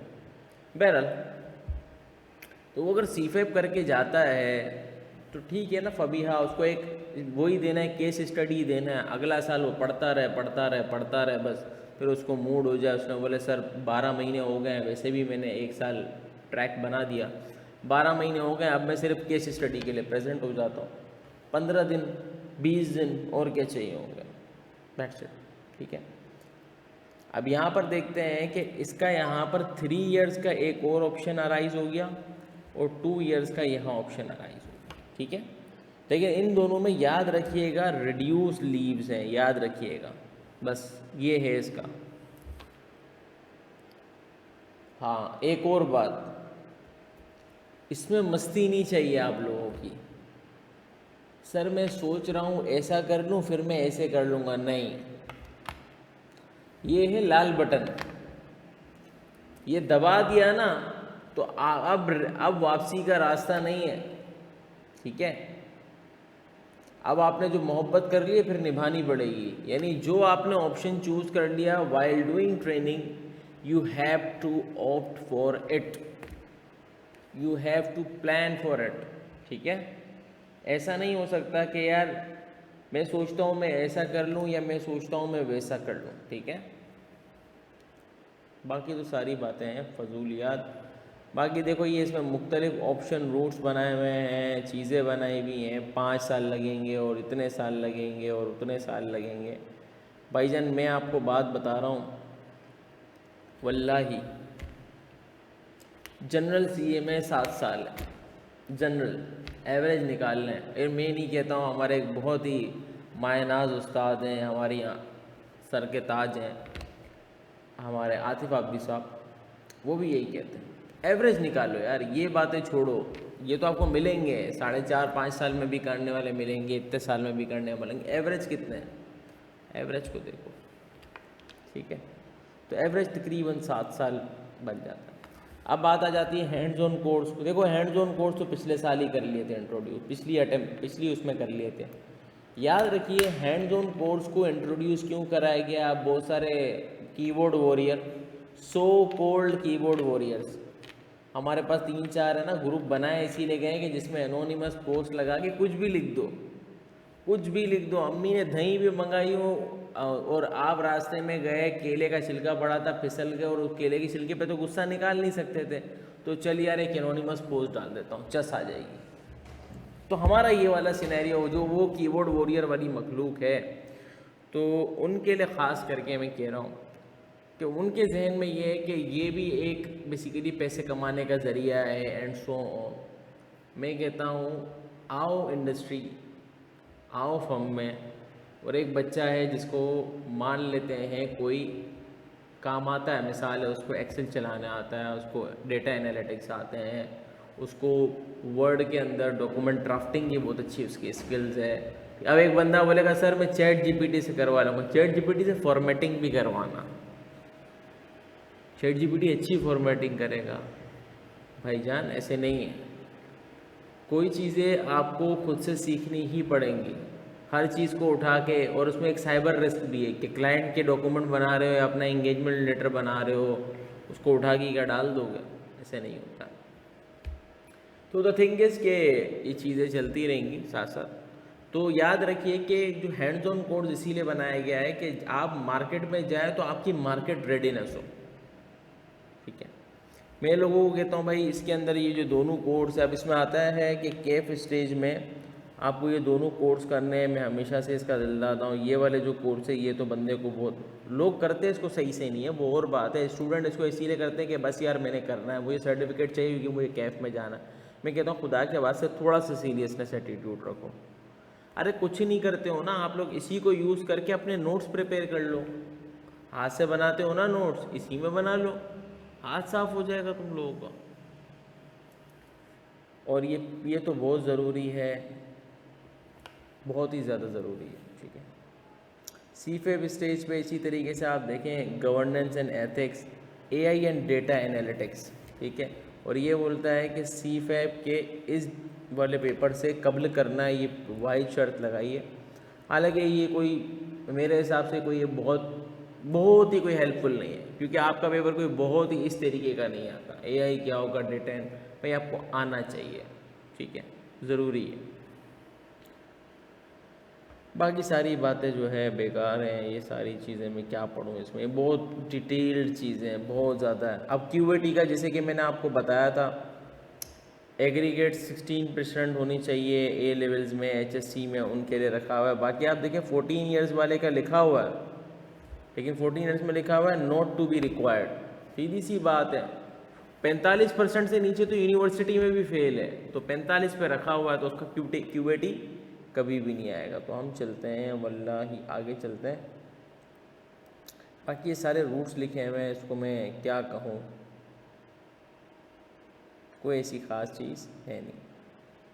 अब ये एक और चीज़ है, पोस्ट क्वालिफिकेशन स्पेशलाइजेशन फलाना है, धमाका है, और ये सारी this available for advance and will be tested at post qualification to create a differentiate में अमाउंट फैक्टर फलाना फलाना।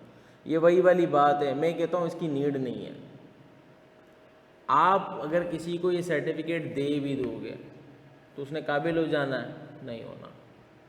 मैं एग्जांपल देता हूँ आपको, एक मार्केट में कोर्स है FMV है, financial modelling and valuation analyst. आप गए उस वेबसाइट पे गए, आपने थोड़ा थोड़ा किया, आपने उसका कोर्स सीख लिया, ठीक है, टैग लगाने के लिए अच्छा लगेगा वो, एक साल में आपने रनिंग की, तकरीबन $200-300 की फ़ीस आपने भरी और आपका काम हो गया। अब मेरा सवाल है कि उसको करने से आ जाएगा? आपने उसको छोड़ा, आप भूल जाओगे चीज़ें। अब जैसे BFD की बहुत सारी ऐसी चीज़ें होती हैं, वो मैं पढ़ी याद है नहीं, अगर इस रेगुलर इस्तेमाल में नहीं हो, बंदे के जहन में नहीं रहता। हाँ पढ़ूंगा याद आ जाएगी, बट ये रोज़ाना का इस्तेमाल का आइटम नहीं है मेरे। तो दीज आर द थिंग्स के जो जिस सेक्टर में हो बस उसको उसी में मेहनत करनी चाहिए। कोई किसी चीज़ का माहिर होता है, कोई किसी चीज़ का माहिर होता है, इसमें कोई दो राय ही नहीं है कि बंदा अच्छा ये 4 फील्ड लिख के ये एक एहसान अजीम वाली बात है। हकीकत ये है कि इससे कहीं कहीं कहीं ज़्यादा फील्ड्स हैं, कहीं ज़्यादा फील्ड्स हैं। अब इन्होंने लिखा digital transformation and technology assurance, ठीक है, financial services and asset management, ठीक है भाई, strategic business advisory, Islamic finance and assurance. अब मेरा एक सवाल है इस पर, ये जो आपने ये वाली फील्ड बनाई है स्ट्रेटेजिक बिजनेस एडवाइजरी, ये कितनी वास्ट है। अब यहाँ पर आपने ट्रांसफॉर्मेशन एंड टेक्नोलॉजी एश्योरेंस है, भाई इसको पहले सीखना पड़ेगा ना, उसको आएगी तो करवाएगा ना वो, वरना कैसे करवाएगा।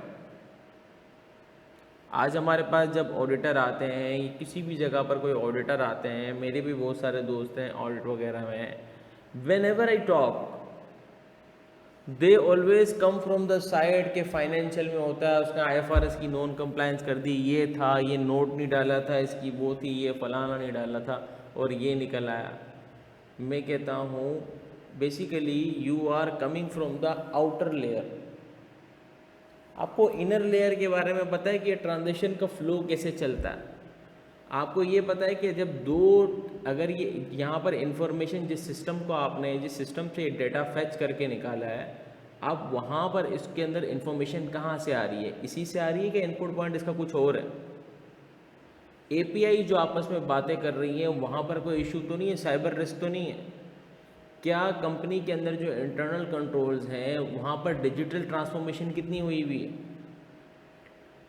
क्या कंपनी में जो सॉफ्टवेयर, क्योंकि जब आप इंडस्ट्री में आके काम करते हो तो ये सब चीज़ें देखनी पड़ती हैं भाई। FBR तो अभी आप देखें ना, इस दफ़ा जब आया आपका सल्लल्लाहु अलैहि वसल्लम बजट आया, तो FBR कोई आपका इंतज़ार नहीं करता कि आप उसके लिए रेडी हैं या नहीं है। I still remember in 2022 overnight FBR ने बोला कि भाईजान हम 17% से 18% पे GST पे जा रहे हैं। अब मुझे एक बात बताएं, 17 से 18 कहने को कितना आसान है, कितना आसान है, लेकिन मसला ये है हमारे पाकिस्तान में वेट का मॉडल नहीं है कि ये चीज़ इतने की है, पहले 17 लगाता था अब 18 लगा दिया।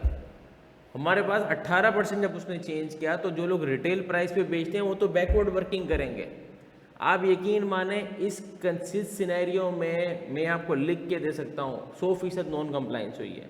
अब मैं आपको सिनेरियो देता हूँ, ये कब मानते हैं आप रिटेल प्राइस में बेचते हैं, मान लेते हैं तो रिटेल प्राइस पे बेचेंगे तो आपको इसके नीचे क्या करना पड़ेगा, प्रिंट करना पड़ेगा कि इसकी जो टोटल वैल्यू है उसके अंदर रिटेल प्राइस कितनी है और सेल्स टैक्स कितना है, ठीक है, ऐसे ही है। अब मुझे बात बताएं, रातों रात चेंज हो गया, अब मुझे कल से बेचना है इसको नए टैक्स वाले आइटम पे, ऐसे ही है। अब मैं जब बेचूंगा तो सेल्स टैक्स का इवेंट ट्रिगर हो गया, तो अब या तो मैं अगर 180 रुपये में दो चीज़ों को ले रहा तो मेरा कॉम्बिनेशन चाहिए, मान लेते हैं मैं प्राइस पे हिट अपने आप को हिट ले लेता हूँ, सेल्स टैक्स में मैं अपने मार्जिन में हिट खा लेता हूँ, तो भी मेरा जो कॉम्बिनेशन तो चेंज हो गया ना, क्योंकि मैं 100 रुपये और 18 रुपये मान लेते हैं ऐसे ले रहा था, तो अब वो हो जाएगा 101 रुपये और 17 रुपये। 101 रुपये और 17 रुपये था, अब 100 रुपये और 18 रुपये हो गया, 100 रुपये बेस प्राइस और टैक्स, ऐसे ही है। लेकिन लिखी भी तो दूसरी होगी ना, मैं ले दूसरी रहूँगा और लिखी भी दूसरी होगी, क्योंकि रातों रात तो इन्वेंट्री चेंज होने से रही। तो दीज आर द थिंग्स, ये बिजनेस के रियल चैलेंजेस हैं। I like it, this should be done, but this shouldn't be done as आप नेरो डाउन उसको नहीं कर सकता, ठीक है। बहरहाल आगे बढ़ते हैं हम। ट्रांजिशन की बात कर ली इन्होंने, यहाँ पर बात कर ली कि भाईजान PRC में गया, कैफ में चला गया, ये सीधी सीधी बात कर ली, ठीक है, लेकिन ये बात हमें मज़ा नहीं करेगी। आगे बढ़ते हैं। अब वही है जिसने अकाउंटिंग पास किया हुआ है उसका इंट्रोडक्शन टू अकाउंटिंग चला गया, QM से QM चला गया, अगर उसने जो यहाँ जिसने ये दोनों पास किए हुए हैं उसका ये चला जाएगा। यानी कि आसान लफ्ज़ों में जिसने 1 पास किया हुआ है ना वो उसको छॉपर में भर के फेंकते हैं। यानी जिसका 2 3 4 5 निकला हुआ है तो उसका मसला हल हो जाएगा इस दफ़ा के PRC का। आगे बढ़ते हैं। अब वो देखो सेम KF1 KF2। अब यहाँ पर मैं बात करता हूँ, नीचे आते हैं पहले। If one paper is already pass in only relevant portion it's examine. 2014 में भी ऐसे ही हुआ था। 2013 तक ये दोनों बिजनेस लॉ और कॉरपोरेट लॉ अलग अलग थे।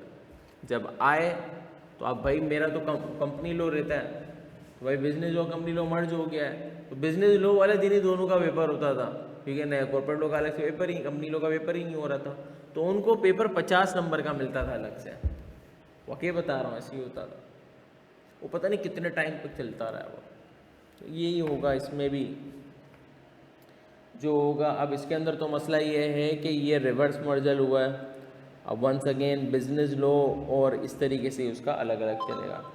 अलबत्ता अब ये देखें, इसमें कोई चेंज नहीं है, आपके सामने है। इसके अंदर कोई चेंज नहीं है, आपके सामने है। इसके अंदर कोई चेंज नहीं है, आपके सामने है। अब बात आ जाते हैं डेटा एंड रिस्क। चूँकि इस सब्जेक्ट का मद्दे मुकाबिल कोई सब्जेक्ट ही नहीं है। ये कौन सा सब्जेक्ट है? एक ज़माने में IT information technology module D में होता था और one of the difficult subject. इसमें यही चीज़ें होती थी, सिस्टम, डेटा, रिस्क वगैरह। बस जहन खोल के पढ़ेंगे तो पास आउट हो जाएगा, वरना कोई मतलब आप पढ़ते रहेंगे कुछ नहीं समझ आएगी। इसके अंदर चीज़ें समझना थोड़ी सी ट्रिकी हैं। अलबत्ता ये अब जाहिर है इनको कुछ ना कुछ तो इसके अगेंस्ट देना था, तो इन्होंने कहा कि भाई जिसने ग्रुप A पास किया हुआ होगा ना, इसका ये पास है, ख़त्म बात। हालांकि ये इसको हम कहते हैं एनॉमलीज। क्यों? अब वो कहेगा मुझे ग्रुप A का फजूल पेपर मिल रहा है, तो IKF ने कहा कि भाई चलो ठीक है ग्रुप A पे पास देते हैं। हालांकि इस पेपर से कोई कंपैरिजन ही नहीं है, सिरे से नहीं है। आगे बढ़ते हैं। ये आपको पता है सिमिलर ही है, ये भी मैंने कहा सिमिलर है, ये भी सिमिलर है। अब यहाँ आ जाता है, उसने CFA पास किया हो या MSA1 पास किया हो, ठीक है? उसने क्या पास किया हो? CFA पास किया हो तो या MSA1 पास किया हो, ठीक है भाई। क्यों? ये कोई पेपर ही नहीं था पहले, सिरे से कोई नहीं मैच होता था। सस्टेनेबिलिटी की चंद एक बातें थी। चलो अब इसका भी बताता हूँ, इसमें तो एक जादू हुआ है, वो भी बताता हूँ। यहाँ पर आप चलते हैं, ये भी सिमिलर है। अब देखो इसमें बोला गया है कि जो MSA2 पास करता है वो उसके, क्योंकि उसकी रीज़न देता हूँ आपको। जो केस स्टडी का जो इन्होंने कहा है ना, मैंने जो कवरेज रखी है इस वक्त, कवरेज वो एग्जैक्टली मैं आपको कहूँगा करीब तरीन है MSA2 का। IKF में MSA2 का MSA2 जो है वो MSA1 से कदरे मुश्किल था, बहुत मुश्किल था। MSA1 में तो आपको पता था ना भाई, रिपोर्टिंग पूछेगा, ऑडिट पूछेगा और थोड़ा सा COCG पूछते, कॉर्पोरेट गवर्नेंस की चीज़ें पूछता। अबे भाई उसमें तो दुनिया भला की चीज़ें हैं। MSA2 में तो दुनिया भला की चीज़ें हैं। बिजनेस मैनेजमेंट भी पूछ लेता है, स्ट्रेटेजिक भी पूछ लेता है, BFD की चीज़ें भी पूछ लेता है, उसका टैक्स का इम्पैक्ट भी पूछ लेता है, ट्रांसफ़र प्राइसिंग की भी चीज़ें पूछ लेता है, कुछ भी पूछ लेता है। उसका होराइजन बहुत बड़ा था, तो इसीलिए केस स्टडी और उसको बिल्कुल अपेरेंटली सही रखा है। अब देखें क्या हुआ। एक बच्चा है, उसका CFA पास है, समझिएगा, प्लस उसका MSA2 भी पास, उसका सिर्फ MSA1 रहता है। ऐसे बच्चे बहुत कम है वायदा में। उसको सिर्फ इंतज़ार करना है, पेपर नहीं देना। उसको सिर्फ इंतज़ार करना है, पेपर नहीं देना, क्योंकि नई स्कीम के मुताबिक वो क्वालिफाइड है। देखिए ना, MSA1 किसी के अगेंस्ट नहीं है, ठीक है? इसमें ये और वाली कंडीशन है, सही है? तो ये भी उसका क्लियर हो गया, ये भी क्लियर हो गया, ये भी क्लियर हो गया, ये भी क्लियर हो गया, ये भी क्लियर हो गया, सारे क्लियर हैं। तो अब लोग प्लानिंग कर रहे हैं, बीच में लोगों ने सवालात भी इसके ऊपर पूछे थे, तो IKF को इस पर एक छोटी सी गाइडलाइन देनी चाहिए थी कि if someone is pending with that they should be considered as qualified. अब बहरहाल ये मुबहम बातें करके हम हमेशा परेशान होते हैं। अब बाकी चीज़ें वही रखी हैं कि इसके अंदर जो आपने पहले दे दी हैं, ठीक है। तो हम बात कर रहे थे कि ये तो बेटा वही वाली बातें, इन्होंने पूरा एक मैप वगैरह बना दिया। आसान लफ्ज़ों में बात कर लेता हूँ यहाँ पर। अगर मैं इस पूरी नई स्कीम के समरे को अगर पेश करना चाहूँ कि व्हाट इज़ द कंक्लूजन, आप लोगों ने बहुत सारी मेरी बातें सुनी, बहुत सारी देखी, तो आप क्या चाहते हो कि इसका कंक्लूजन क्या होगा? देखिए मैं कंक्लूजन बता देता हूँ आपको, परेशानी से दूर हो जाए। नंबर 1, चूँकि छोटी छोटी चीज़ों को तो इग्नोर ही करते हैं, पीआरसी ये वाली सारी चीज़ें इग्नोर कर दें, ये ईजी पीजी रखती है। पहला कंक्लूजन है कि जीसीसी के नाम से इन्होंने एक रूट मुतारफ़ करवाया, ठीक है, पहले एसडीआई के पास था। नंबर 2, न्यू 2 सब्जेक्ट्स इन्होंने न्यू अपना 3 सब्जेक्ट इंट्रोड्यूस किए हैं, ठीक है, 1 in CAF, 1 in CFAP and 1 is case study, ऐसे ही है, ठीक है। नंबर 3, ट्रेनिंग कॉन्ट्रैक्ट्स यानी कि options for CAF students, normal CAF students are now basically 3 option हो गए। पहले 1 ऑप्शन था, अब 3 ऑप्शन हो गए। कैसे? एक तो एग्जिस्टिंग ऑप्शन है,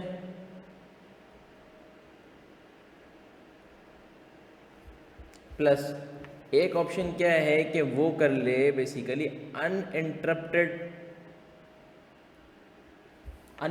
वाला, यानी वो कोई पेपर ना दे और उसकी ट्रेनिंग हो जाती है बेसिकली आपकी 2.5 ईयर, सही है। या फिर इसमें इसकी ट्रेनिंग कितनी हो जाती है? 3.5 ईयर, सही है। ये नॉर्मल केफ स्टूडेंट की बात चल रही है, ठीक है। और यहाँ पर अगर वो उसको ट्रेनिंग नहीं मिलती है, जो कि भी सूरत हाल होती है आमतौर पर, तो सी फैप पेपर्स दे वो पास 4 और 2 years which ever come first, ठीक है। तो उसके बाद उसकी आर्टिकलशिप कितनी हो जाती है? Basically 3 years.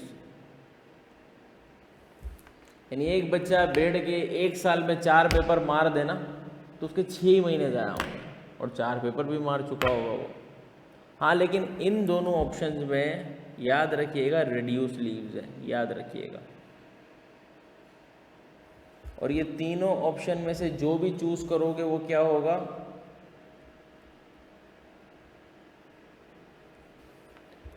जो आईकेप ने यहाँ वाला डेटा वाला पेपर आपको जो दिया है, मुश्किल नहीं है, पढ़ना ज़रूरी है। खुदा के वास्ते इस पेपर को सर पे सवार मत कर देना, वीआईपी पेपर है। आज मुझे रियलाइजेशन होती है, आज मुझे लोग बोलते हैं यार कि what if you are not C and you have an option to restart your life with some aspect. तो मैं कहता हूँ यार, मैं चाहता कि मैं जो है डेटा साइंस की तरफ जाऊँ। आज कुछ सर्टन वजूहात की वजह से नहीं जा सकता। कुछ लोग गए हैं, मैं उनको बहुत मतलब कि मुझे उनसे बड़ा इंस्पायर हूँ मैं।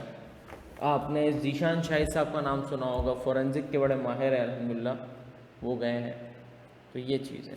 इसी तरीके से बेटा ये यहाँ पर जो सस्टेनेबिलिटी का पेपर आया है वो क्यों आया है आपको पता होगा। अब एक बोर्ड बना है बेसिकली, जैसे आपका IASB होता है ना, इंटरनेशनल अकाउंटिंग स्टैंडर्ड बोर्ड वाला जो होता है आपका। यार ये पूरे मेरे को ना वो ही निकल गए, पहले मेरे को याद थे IASB IESBA, मुख्तलिफ इसकी बॉडीज़ के नाम है। बहर तो इसी तरीके से आपकी सस्टेनेबिलिटी के SASB करके एक बोर्ड बना है, और सस्टेनेबल एश्योरेंस के भी निकले, क्योंकि सस्टेनेबिलिटी के 2 IFRS आ गए, S1 and S2, and there are more to come. अभी तो सबकी चीज़ें आनी है, सब कुछ आना है, इसीलिए इन्होंने सस्टेनेबिलिटी रिपोर्टिंग के ऊपर तवज्जो दिलाई। एक ज़माने में सस्टेनेबिलिटी रिपोर्टिंग ज़रा सा पढ़ाया जाता था। इन 2014 की स्कीम में नया नया आया था, ये CMA के ही सिलेबस में था, कॉस्ट एंड मैनेजमेंट अकाउंटिंग के, बट समहाउ ये निकल गया, फिर ये कहीं इतना ख़ास रहा नहीं। फिर उन्होंने पूरा सब्जेक्ट बना के मुतारिफ करवाया, क्योंकि राइट टाइम पूरी दुनिया में पढ़ाया जा रहा है। इसके बाद आ जाता है केस स्टडी। बेटा ये तो मैं कहूँगा, ये जो MSA से शुरू हुई ना कहानी, ये खासा है। वाकई ये पेपर मज़े का पेपर है, पढ़ने में बहुत चस आती है, आपको फील आती है, आपको क्योंकि इस पेपर के अंदर है ना यूजुअल नहीं है कुछ। भाई यूजुअली आप पेपर करते हो क्या होता है, 10 मार्क का सवाल वगैरह, इस पेपर के अंदर कहानी है, प्रॉपर कहानी है।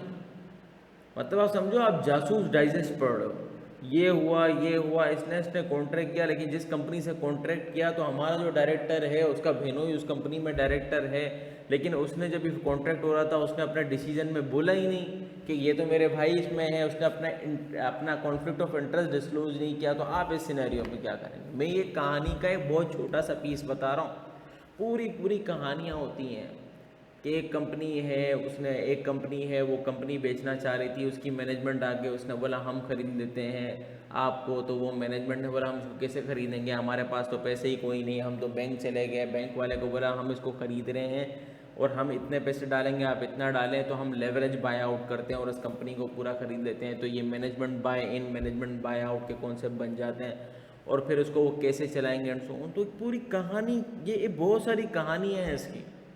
मुझे याद है जब मैंने MSA 2 किया था ना, MSA 2 पढ़ा था, आई थिंक सो, मुझे MSA 1 का तो याद है मैंने 17 सवाल किए थे जो ICAP के रिकमेंडेड बुक थे और ICAP के कुछ पास पेपर और एक किट आती थी वो किए थे।